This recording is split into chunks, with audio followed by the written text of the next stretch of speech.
A country with one of the world's largest natural gas fields, Algeria.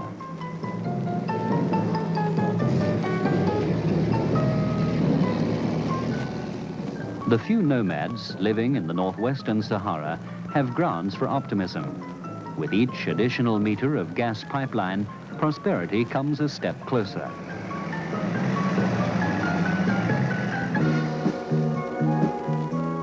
A country which needs to import gas and oil, Yugoslavia.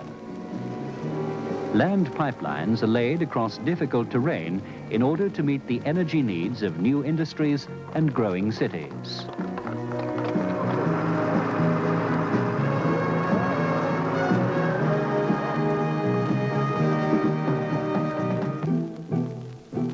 A river in Holland's flat countryside. Large culverts are needed to channel the river water underneath the busy Amsterdam-Rhine Canal. No simple job in a canal with a traffic density of several hundred ships a day.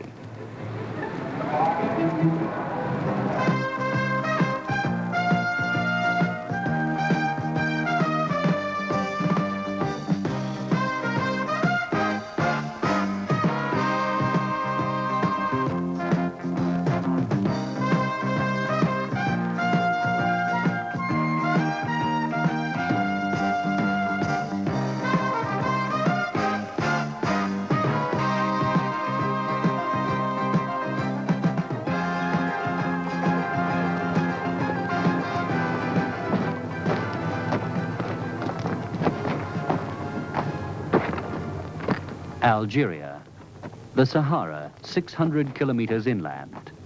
In this inhospitable rocky desert, where temperatures may soar to 40 or 50 degrees centigrade, the ground plan is marked out for a spider web of pipelines. In this area, 70 kilometers wide, 65 gas production wells have been drilled.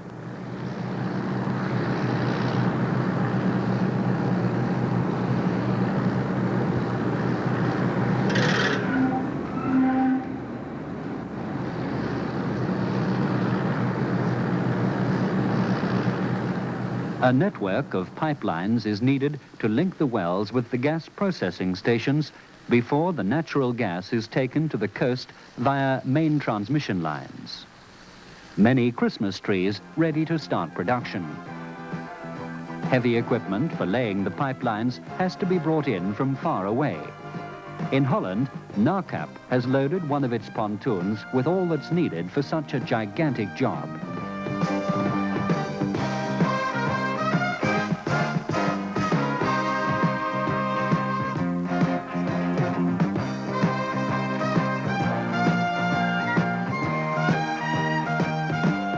It'll take a sea voyage of a week before the pontoon arrives at its berth in the Algerian port of Mostaganem. Not far from Hassi Armel, located centrally in the area of operations, a housing camp is being built in the meantime to accommodate the workers engaged on the pipeline project.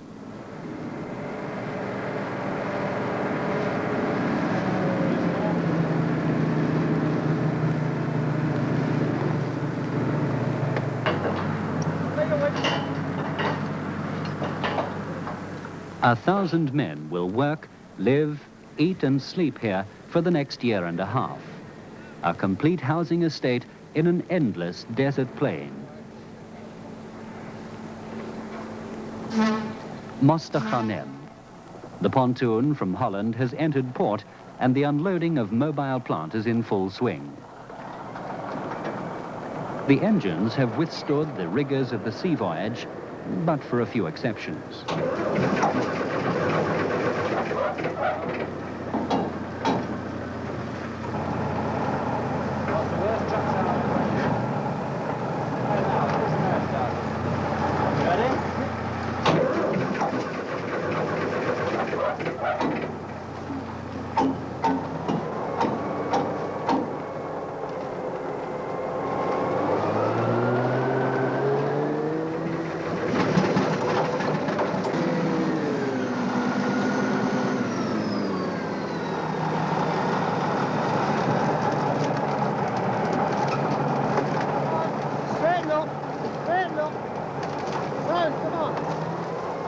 On large trailers or under their own power, all these tractors, trucks and cranes will have to travel another 500 kilometers inland to reach the northern Sahara. No sand here, but rocky soil. None too easy for laying pipelines.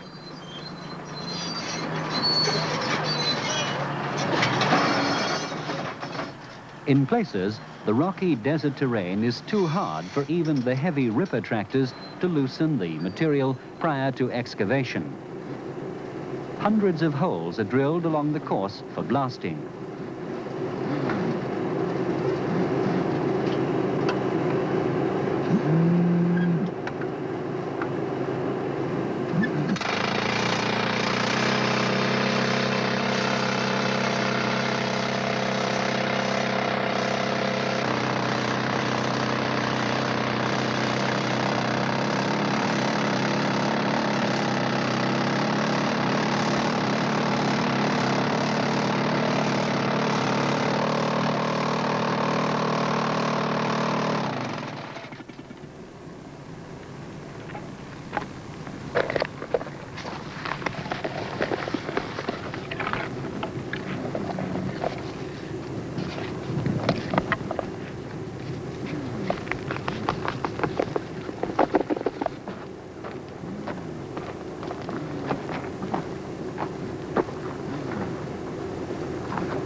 One, two, three, fire.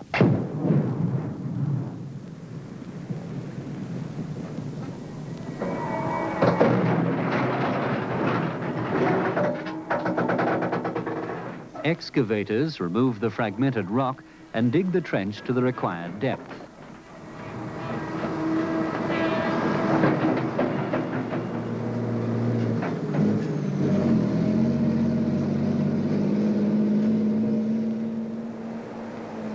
Room enough here to store 400 kilometers of pipes. Pipes in various diameters and wall thicknesses.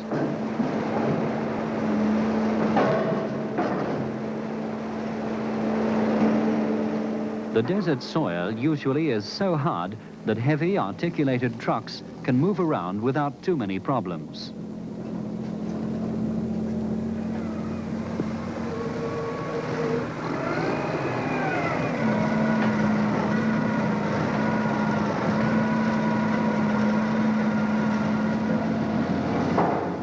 In several places, welding crews are at work along the trenches dug crisscross in the desert.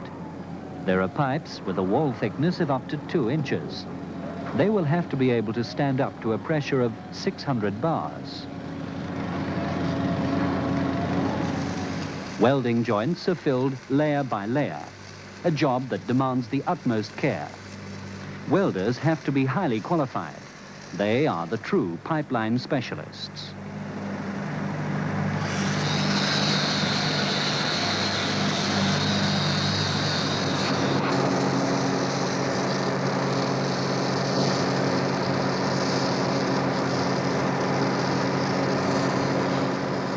When they are finished, the front-end crew leaves the filling and capping of the welds for the back-end crew to complete.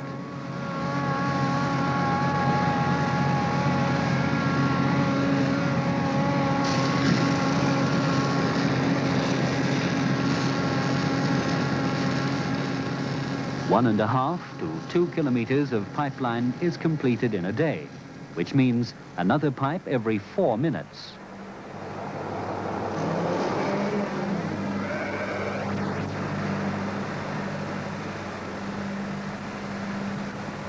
X-ray teams check each welded joint.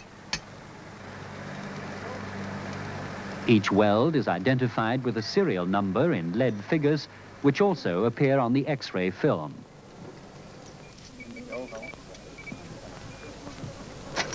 The X-rays are developed daily. Flaws in the welds show up without fail. When finished, the 400-kilometer pipeline grid will be completely underground.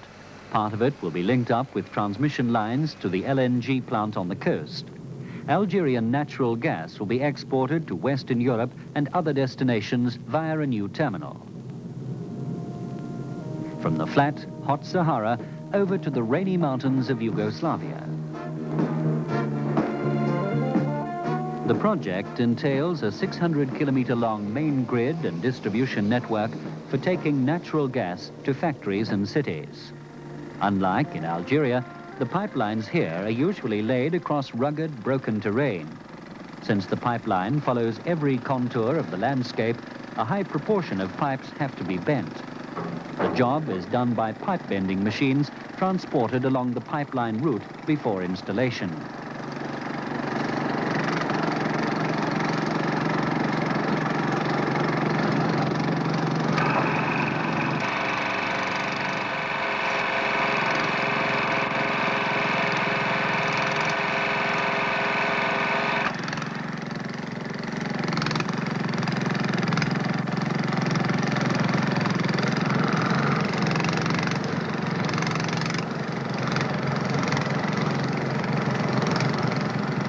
The pipe comes out banana-shaped.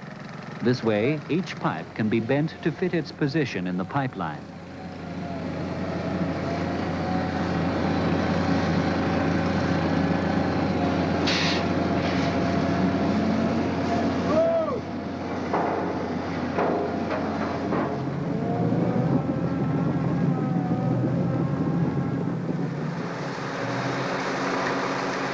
The gas distribution grid, measuring, control and reducing stations, they're all part of the project that is to guarantee a supply of natural gas to 3 cities and a number of large industries.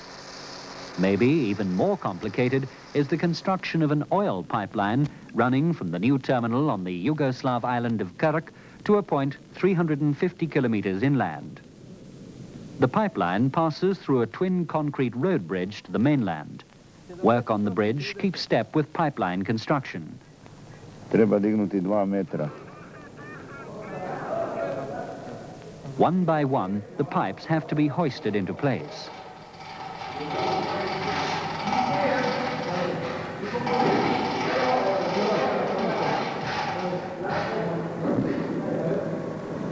Stop!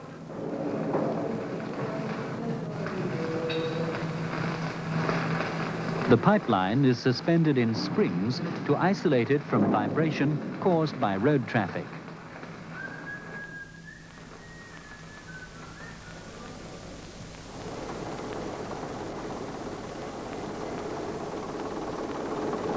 Far inland, we meet another construction gang taking one mountain slope after the other.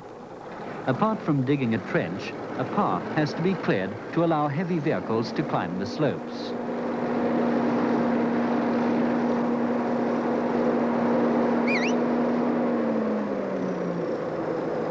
The pipes are protected by wooden slats to prevent damage by sharp rocks.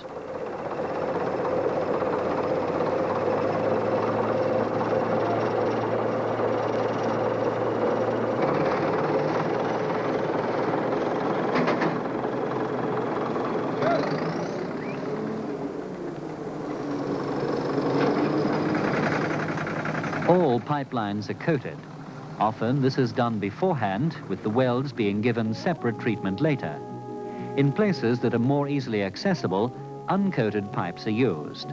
They receive a protective coating just before they're lowered into the trench. The pipeline is picked up by a string of tracked vehicles to be brushed and coated.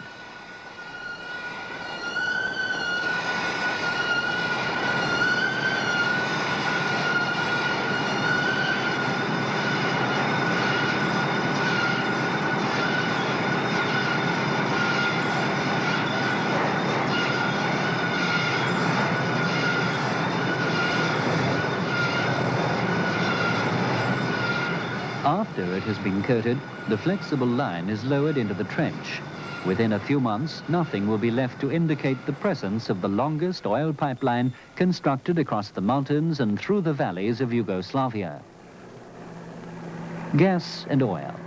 But Nacap is equally familiar with water. This small river crosses the Amsterdam-Rhine Canal in Holland. Because of the requirements of water management, this can only be done via culverts in the canal bed.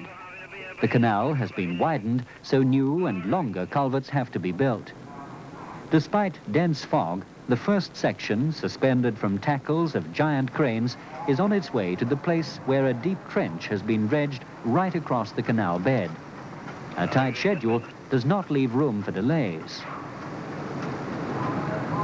Within a couple of hours, the culvert has disappeared beneath the water. It's not the only one to be lowered. Early in the morning of the next few days, 2 more are added. Only now, the colossal size becomes clearly visible. Each section is 195 meters long, measures 110 inches across, and weighs 600 tons.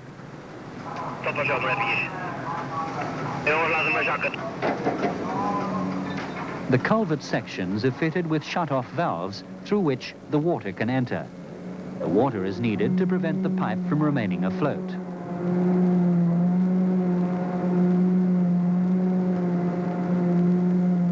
When the 3 sections have been placed in position in the canal bed and connected to the abutments, the canal bed is backfilled with sand.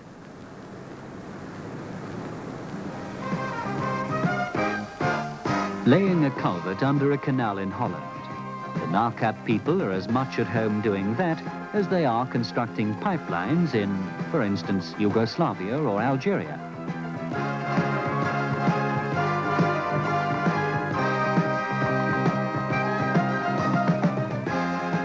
They have the equipment and the organization behind them to carry out similar projects anywhere in the world.